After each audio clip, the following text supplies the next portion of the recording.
Thanks so much for joining me here on the Foundations of Liberty. And this is a series here on the Chris Spangle Show and Liberty Explained. So if you're not a subscriber to the Liberty Explained feed or the Chris Spangle Show feed, for that matter, if you're over in LE, but you can find these episodes individually over in the Liberty Explained feed. And that is a feed that for years we've been putting all kinds of content in that shares some of the basic foundational principles of libertarianism, like the non-aggression principle. And we answer a lot of questions. We did a series over time answering questions from listeners and some, I think, important speeches from people like Marshall Fritz and David Bose. So you can go check that out over at Liberty Explained. There's also a Substack, Liberty Explained, where we've got a bunch of different resources that you can access over there. So you may not have listened to the introduction, but let me give you a little background on why I want to do this series and a warning, okay?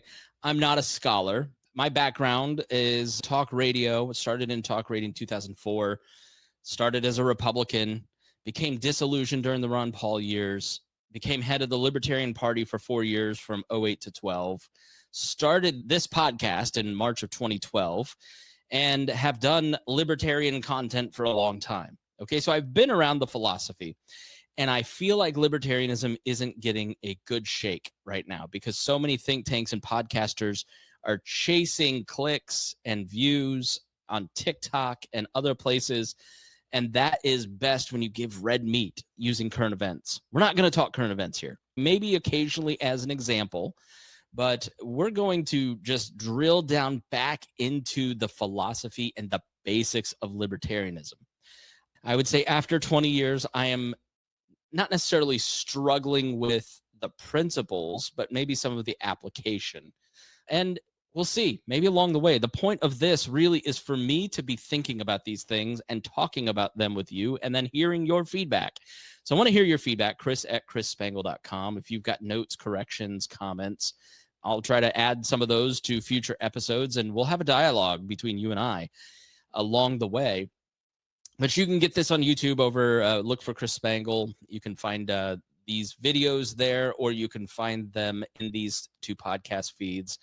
And the goal here is just purely to kind of deconstruct and reconstruct libertarianism in my life, in my mind, and think about these ideas, right? Like, let me give you a concrete example. Pornography. Okay. I look at it and go, why should the state compel people? Why should they suppress people's honest choice? But I think if you look at the last 30 years, can you say that people are more free or are they addicted, and has society been harmed by the proliferation of porn? I think porn really is a great evil. Like, if you really read research into it, look at it, how it affects the individuals involved in it, it's pretty terrible in a lot of ways. And I don't know that it's good for the common good, but there's that tension, the common good and libertarianism, which is allowing individuals to have liberty and dignity without state oppression or state control interfering in their voluntary cooperative exchanges, right? So the foundational principle of libertarianism is also often called the libertarian pledge, or the non-aggression principle, which is we seek social and political goals without using force, because government ultimately is monopolized violence. It is coercion. If you try to go against the government, they will bankrupt you or put you in jail. You have no ability to argue. I mean, there's more along those lines in the Liberty Explained feed. The Marshall Fritz conversation, I think, is a great explanation. This introductory episode is not just about that, but also some of these individual little core principles that kind of make it up, the philosophy. And as I said in the episode right before this in the Chris Spangle Show feed, I am coming from a place of some knowledge and some expertise. I want your feedback, right? But I want you to take these ideas, wrestle with them, research them on your own, and don't just take me as the gospel of libertarianism. And secondly, it's basically a love letter to the philosophy that has given me so much. As I think it's not gotten a fair shake, I want to make like a statement of here's what libertarians have traditionally believed, because it has been morphed over the last decade. Here's what libertarianism is. It is a static, constant philosophy by which we judge our own beliefs and modern political contexts. And it is unchanging truth in many ways. And like the ability and right of individuals to have the right to choose their own path without government interference, I think is the foundation of the natural rights tradition, which is the foundation of the American government, which I think both parties have wildly corrupted. So it's a bit of a statement to preserve. Here's what libertarians have traditionally believed over the last 75, 80 years. And even where I disagree with it, here's what it is. And here's where I disagree with it. And here's why I think, where it's succeeded and failed. So, and it is specifically beginning the year before America 250, the 250th anniversary of the Declaration, because as that anniversary approaches, I want to think about where have we been as a country? What does it mean to be an American? And where are we headed? So that's just to kind of set all this up for you. This is really about the basics of libertarianism. The goal of this is to rediscover the power of liberty and to build a more prosperous, peaceful, and free society. I tend to think the Republicans and the Democrats have many different shared goals with a libertarian, and there are many things that both sides believe that are libertarian, and then there are things that they are wildly non-libertarian on. But I think in general, the way that I view it, and maybe this is naive of me, but I tend to think that most people in their heart want more freedom for individuals. That idea has been under attack the last few years, starting with the pandemic, for sure. But that has traditionally been one of my beliefs, that everybody really wants prosperity, they want peace, and they want to have the ability to self-actualize without other people's worldviews and realities impeding on their own.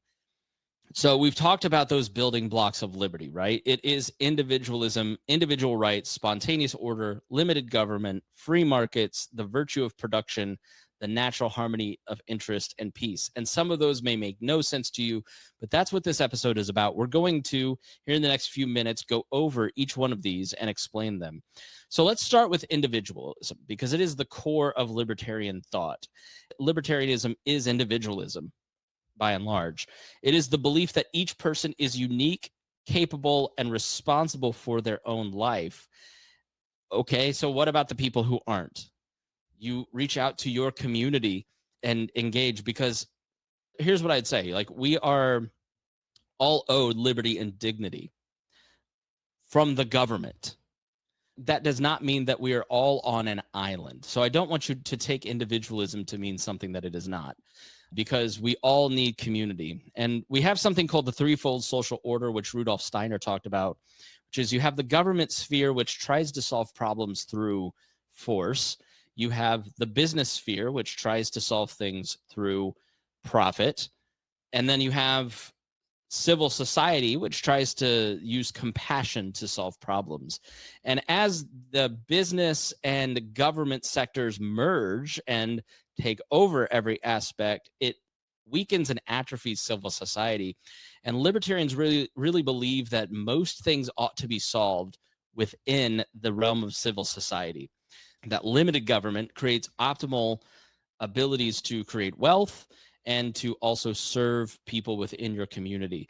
And so as we do more within government to solve things like homelessness or people who have severe health issues, as government takes up more resources to solve those problems more inefficiently, it atrophies civil society, where you have real relationships being formed to solve those problems, because people are compassionate towards others. So I don't want you to think that individualism is every person just like Ted Kaczynski moves to a cabin. It's quite the opposite. It is engaging with each other in real dynamic ways to solve problems together.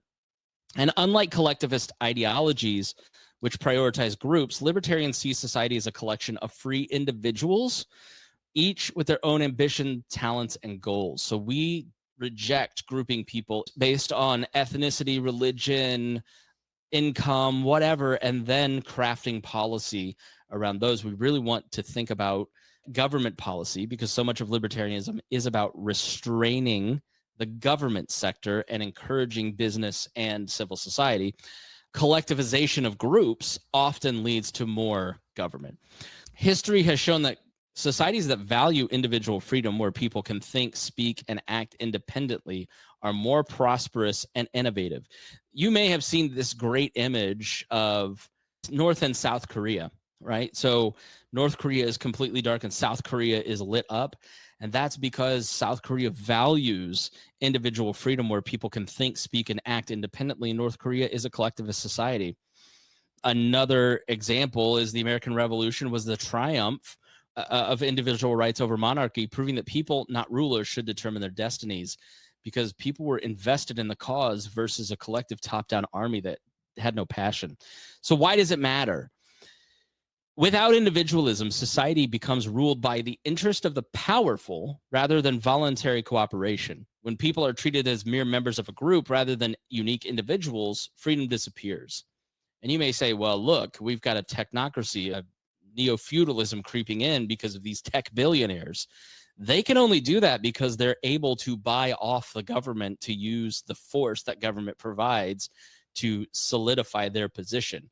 And as you decrease the power of the government sector, you increase the power of civil society, which decreases and checks the power of rulers, right? So the power of a presidency is checked by markets. It's checked by universities. It's checked by media. It is checked by individuals in the vote. It is checked in a million different ways, which is why presidents like to attack those institutions, because it limits their ability to be autocratic. So let's move on to number 2, and that is individual rights, the protection of liberty. And libertarians believe that rights are not given by governments, they are inherent to human beings. Our next episode will be about rights, and we'll talk a little bit more about this. But natural versus legal rights. Libertarians follow John Locke's arguments that people are born with life, liberty, and property, which government must protect, not grant.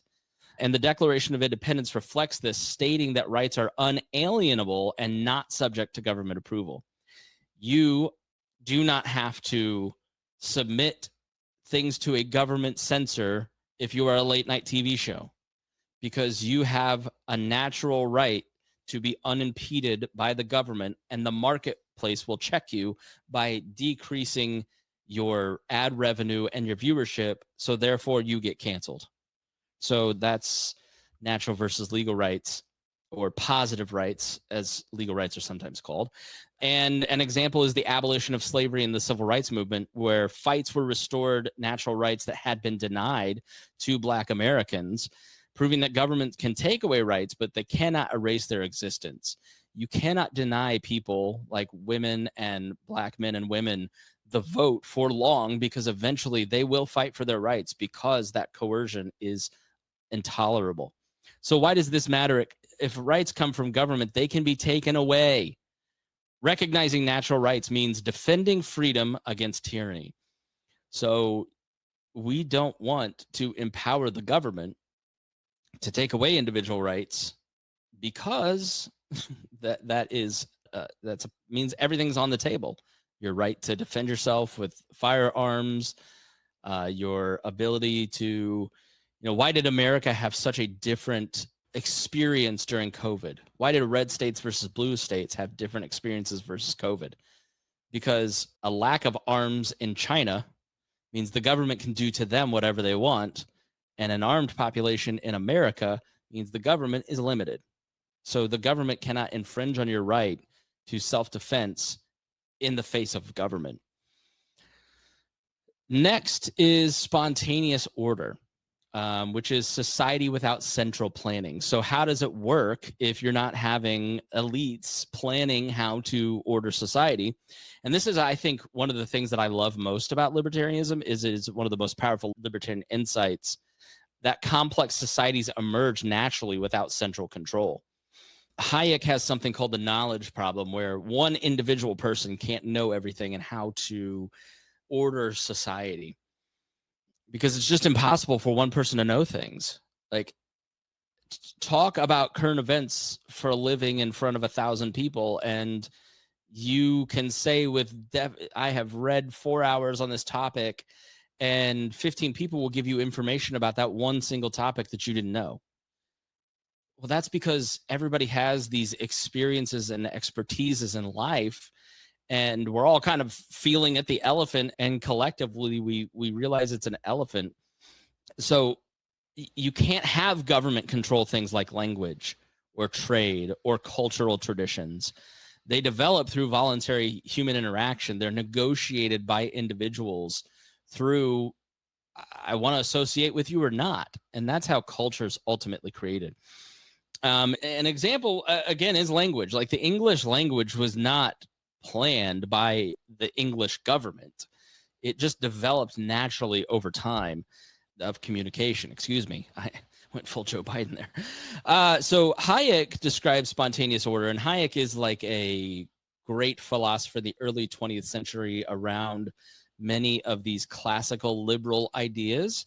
So liberal, not meaning like progressive, Hillary Clinton, Barack Obama, but liberal is an older term that was adopted by FDR and the Democrats to mean more progressive.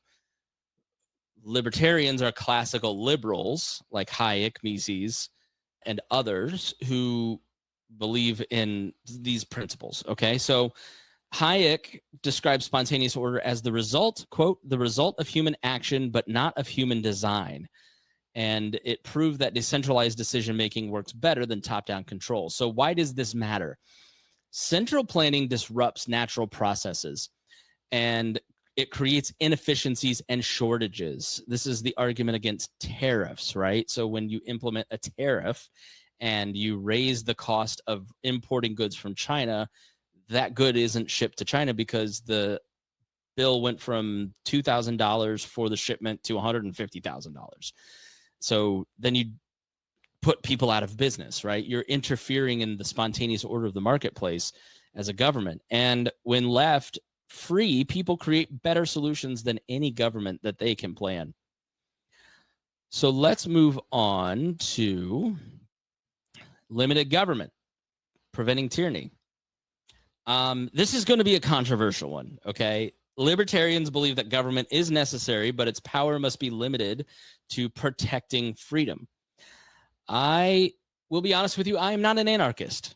I've never been an anarchist. I don't intend to be an anarchist. And the older I get and the more experience I get with people and watching things in the news, I just don't think anarchism can happen where there is a complete and total absence of government. I don't think that libertarianism and anarchism are the same thing. I think they're two distinct things. And I believe that there has to be some monopolization of force, for instance, in things like courts, for justice to actually occur. And I think anarchism tends to trade justice for freedom, and I'm not about that life. But some would argue and say that the only true vision of libertarianism is anarchy, where there is anarcho-capitalism with free markets, or anarcho-communism, where people are communes working together. That's not going to be my definition, but there's a million different types of resources out there that talk about this idea. But I'm going with limited government, okay? And we'll debate how much government over the course of these episodes. But libertarians believe that government is necessary, but its power must be limited to protect freedom. That government power naturally expands unless restrained. And history proves that when unchecked, governments erode individual liberties. That is why it is important to have checks and balances within your government. That is why it is important to have decentralized government. So in America, we have federalism. So the federal government does one thing, and it's broken into 3 branches, and they must deal with state and local governments, and the state and local governments can check. So township government checks county government, which checks state government, which checks federal government. And so there's a bunch of different pieces where power is broken up in different places within our government to keep each one branch from, or one level of government from, getting out of control. A lot of that has been under assault for a long time, and we're seeing the fruition of that, I think, under the current administration, where we're now moving towards a parliamentary government, which is the power in control at the top gets to say what happens in government at every level.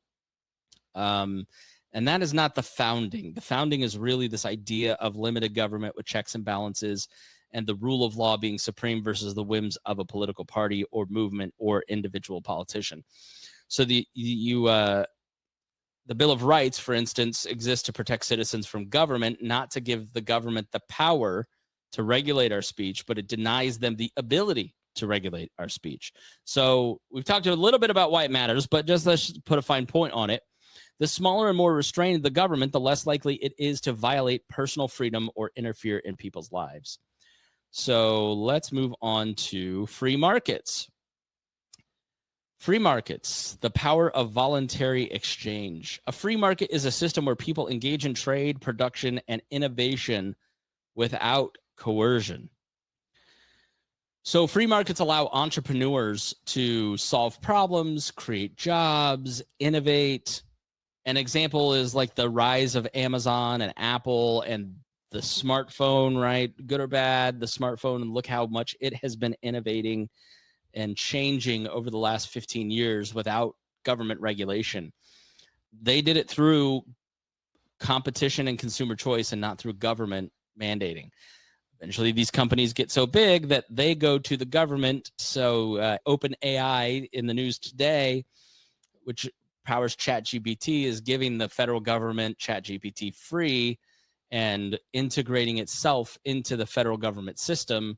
And that is a way for them to protect their position from the marketplace by using that monopolization of force. Government restrictions like excessive regulations and tariffs stifle economic growth and limit opportunity. Economic freedom creates prosperity, innovation, and wealth, benefiting everyone and not just the powerful. So if you look at global poverty since 1990 because of free trade, entire countries are lifted out of poverty in a fantastic way. So let's move on to number 6, the virtue of production. This one sounds like, what is that? Well, wealth is created, it is not taken. And a major economic misunderstanding is the belief that wealth is just like a fixed pie. And libertarians don't believe that. Wealth is created, it is not merely distributed. The more value people create, the more wealth there is for everyone. An example of that is the Industrial Revolution. It lifted millions out of poverty by not taking wealth, but creating new industries, jobs, opportunities, non-cultural organizations that still exist. And obviously there's good and bad to these things. There's trade-offs to that. And we'll talk about some of those trade-offs in the future. But why does this matter? When production is rewarded, prosperity increases, because property rights are a foundational principle of libertarianism. When you own it, you care for it more than if it is in the public sphere. Collectivist economies that focus on redistribution rather than production end up stagnating. So let's move on to the natural harmony of interest, cooperation over conflict.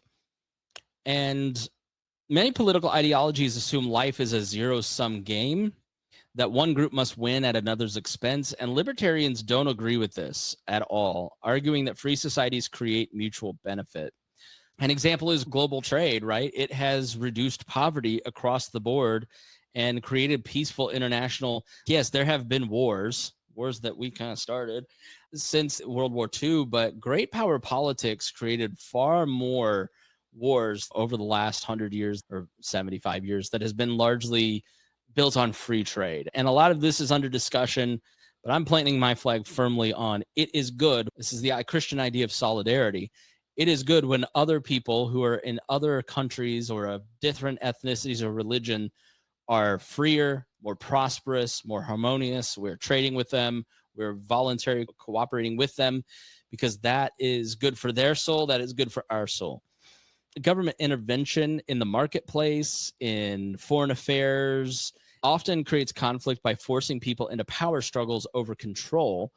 It matters because when people are free to cooperate voluntarily, everyone wins rather than fighting for government-controlled resources. So our last big principle is peace, the true path to prosperity. And it is closely tied to economics and spontaneous order, the virtue of production, free markets. Peace is important because war expands government power. It erodes freedom and benefits only political elites.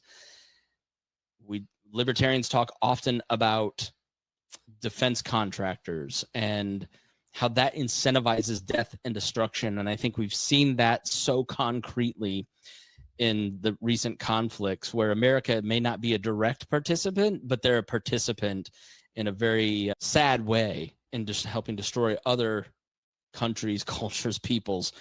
The war on terror, for instance, led to mass surveillance, trillions in debt, lost civil liberties. And I would argue the lie about weapons of mass destruction is really the accelerant that started the mistrust that has led to the breakdown of American political order in the last decade. The war in Iraq specifically, I think Afghanistan was a war that needed to be fought. You needed to go over and destroy training camps for Al-Qaeda in Afghanistan. But Saddam Hussein, while a state sponsor of terror, was not involved in the attacks. The war on terror just wrought so much cultural destruction, political destruction, economic destruction, and it allowed the government to take on more powers. I saw Jonah Goldberg, who's a conservative commentator, say today in response to something that the Homeland Security said, his response to what they said was, to everybody who said back in the day that Homeland Security was a bad idea, I apologize. Because when you allow war to give powers to one party in one government, eventually the other party will be in power, and war is the justification to do a lot of these things that erode our liberty and the dignity of people around the world. So we advocate for diplomacy and trade over military intervention as often as possible. We do believe in just war. We don't think that we're not pacifists, but libertarians are often peace first. The conclusion here is that these values aren't just theories, okay? They shape societies, economies, and individual freedoms, and they have for many, many, many, many years. And these are values that you've got to continually talk about and share and think about, so that we continue to have this experiment of limited government and prosperity and freedom, because it can erode really quickly, can it? We're living through it. We're watching it. And that is not a commentary just on one presidency or one party. It is, the centralization of power in the executive branch has been a long project. And I think over the last few administrations, we've seen things happen that we never would have expected in 1985. Or 1995. So you've got to think about these ideas, share these ideas, and wrestle with them, right? As we talked about in the beginning. This is what libertarians believe. You don't have to buy into, we're not going to get into the debate of like, are you a libertarian if you don't agree with peace? Okay. There's the no true Scotsman fallacy where, a group devolves into arguing over who's the true holder of the ideology. I've never bought into that. I think you can call yourself a libertarian if you agree with most of these things, and you will wrestle with some of these things over time, and it's fluid and it expands. These are principles that you will see bear out scrutiny, and that the general principle of peace is better for peoples and nations. The general principle of free markets creates more prosperity than collectivism. Giving people autonomy over their lives creates more peace and voluntary cooperation and less conflict culturally than centralizing power. These are principles that as you bend towards them, you get better outcomes than if you bend towards collectivist planning. That is not to say this is a utopian vision of society. I'm a Christian. Every person within their heart is sinful. They need to be redeemed by Jesus. And every institution is created by individuals. Every politician and every political institution is created by humans. Every church is created by humans. And within that, there is fallibility. There will be suffering in this world because of the fall of man. And there is no perfect solution. Arguing over socialism versus libertarianism versus conservatism versus progressivism and what is the best way to get to perfection on earth, I think, is a flawed idea. What political ideology, though, creates less suffering and empowers more people to be prosperous and harmonious? That's what I'm after. I'm not Pollyanna who just thinks that if we do all of these things and we get to this point, then everything's going to be awesome, because that's not the case. There are trade-offs in capitalism. Private equity is gobbling up institutions and businesses and housing and making life worse for us. But does that mean that we need government ownership of housing to keep private equity out? No. So there are problems and flaws inherent in any system. And so I want to leave you with saying this is not a perfect ideology, nor am I arguing that. There is human suffering at the hands of any private, government, public institution because they're run by human beings, which is why Christians like me believe in the redemptive power of Jesus to come in. And God created earth, God redeemed the earth, and we as Christians are called to be redemptive along with it. And what political ideology empowers us with the most resources to redeem the earth, to bring about prosperity, harmony, and peace?